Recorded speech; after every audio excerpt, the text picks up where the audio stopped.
Hello everyone, welcome back to Educate Lee. Today we're going to be talking about Earth Day, so let's get started. Today's objectives, first we're going to explain what Earth Day is.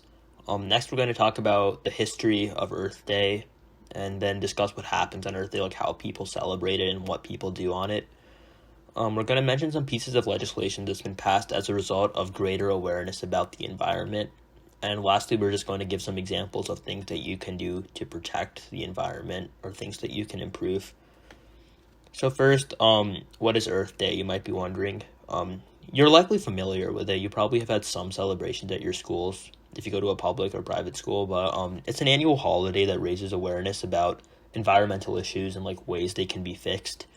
Those environmental issues, historically, they've included water pollution and air pollution, but more recently, it's talking about more about like climate change because that's a more recent topic that's evolved. That wasn't really known before, more like when the first Earth Day happened in 1970. That's like really evolved as a topic in like the last 20 years. It takes place on April 22nd. There's no real like specific like environmental reason it takes place on April 22nd. It's just when it was created, it was like a convenient day for like especially like college students. It wasn't really a day where they were taking exams. Many of them were on spring break, so they could organize like more lectures and like movements with older people. It's considered the largest secular holiday on the planet. People from hundreds of countries, usually I think pretty much most of the countries in the world have some sort of like involvement in Earth Day, even if it's not like governmental, like NGOs and like independent programs. Like it's celebrated by over 1 billion people worldwide, so that shows how major it is.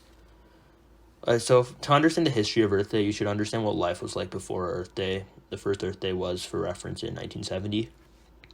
Most people knew very little about environmental issues until the 1960s. You can, I think, see that with like the pictures I have towards the side. I'll talk about those in a second. For instance, companies would like readily pump pollutants into like water systems and like the air. So, there was like a lot of pollution. It was honestly gross. So like cities were like covered in smog. There were like high emissions from vehicles. You might think that vehicles today have terrible emission standards, but in reality, they're a lot better than what was true 50, 60 years ago. At least now there's some regulations, and vehicles are about 98 to 99% cleaner than they were in the 1960s. So I think that just shows how dirty, especially those vehicles were back then. Recycling was very limited. There was some recycling during World War II in the early 1940s because there was that effort to bring like used goods to like soldiers because there wasn't much manufacturing going on necessarily. But that wasn't really an environmental thing. That was more of a thing to help the war effort, a national thing. Environmental recycling wasn't really. It was around, but it was very limited in the 1960s. So what are some things and like events that led to like this lack of awareness to change? First, there was Silent Spring. It's a novel written by the late Rachel Carson. It gave a scary outlook on what pesticides could do to like farms and like the world. So that was like a very popular book, and that really like turned some people's heads towards this problem. There was a Santa Barbara oil spill in 1969. That's really what many people think led directly to like the creation of Earth Day. It killed many marine animals, and it just showed that like we need to start caring more about like the actions that we do and like be aware of their consequences to the environment. There was the Cuyahoga River fire in Cleveland also.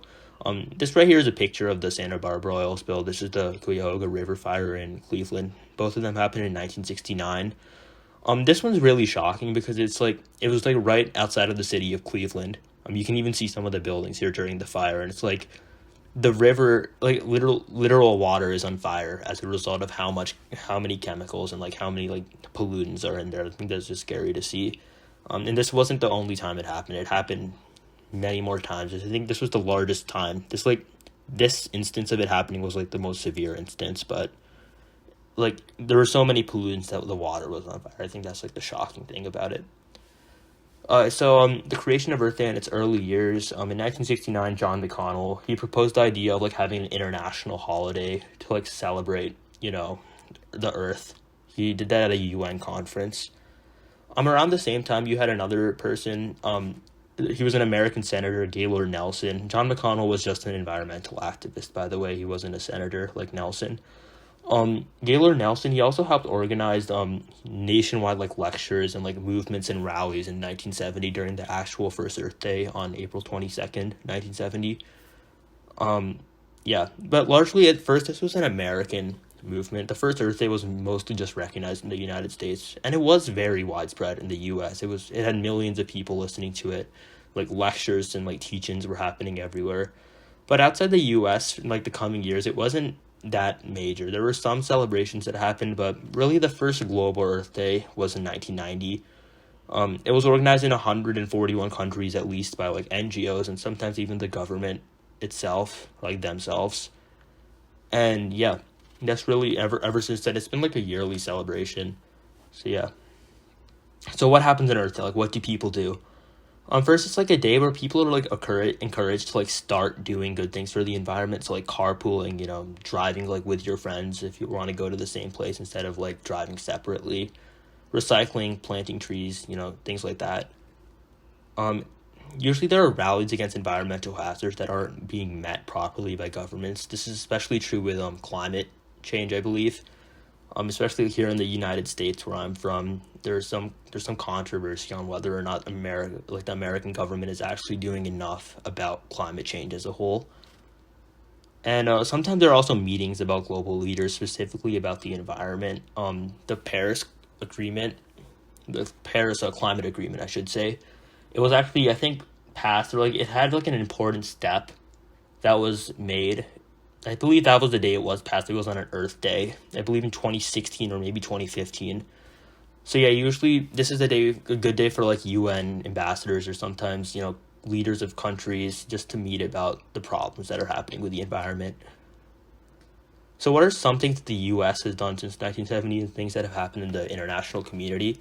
Specifically in the US, the EPA, or the Environmental Protection Agency, was created around 1970, like right after Earth Day.